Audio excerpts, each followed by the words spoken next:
வணக்கம் dear students. இது வந்து நீட் 2025 கேட்ட ஒரு கொஸ்டின். சிஸ்ட்ரான்ஸை வச்சு கேட்டிருக்காங்க. ஜியாமெட்ரிக்கல் ஐசோமெரிசத்தில் சிஸ்ட்ரான்ஸ் ஐசோமெரிசம் வரும் இல்லையா? Same group same sides is same group is in opposite side is a trans. அது மாதிரி ஒரு கொஸ்டின் கேட்டிருக்காங்க. Which of the following compounds can exist as cistrans isomers அப்படின்னு கேட்டு ஃபர்ஸ்ட் ஆப்ஷன் pent1ene. pent1ene பார்த்தீங்கன்னா அது எப்படி சொல்லணும்னா CH3 CH2 CH2 CH double bond CH2.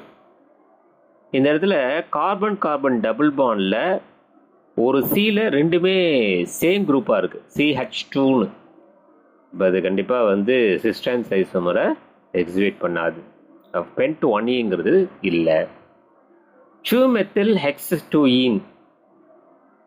இந்த 2-methylன்ற வார்த்தை வரலை அப்படின்னா அந்த X2ene கண்டிப்பாக வந்து எக்ஸிபிட் பண்ணும். ஆனால் வந்து 2-methyl X2ene பார்த்தீங்கன்னா ஒரே கார்பனில் 2 அல்கைல் குரூப் இருக்குது, ரெண்டுமே சேம் குரூப்பு. ஒரே கார்பனில் 2 சேம் குரூப் வரக்கூடாது சிஸ்ட்ரான்ஸ் வர்றதுக்கு. அப்போ ரெண்டாவது ஆப்ஷனும் இல்லை. மூணாவது ஆப்ஷன்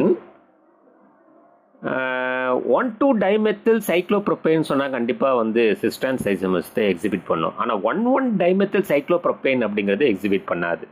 அப்போ மூணாவது ஆப்ஷனும் இல்லை.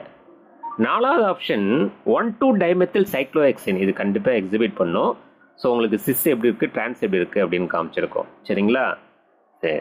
அப்போ 1,2-dimethyl cyclohexane அப்படிங்கிறது exhibit geometrical isomerism like cis trans isomerism.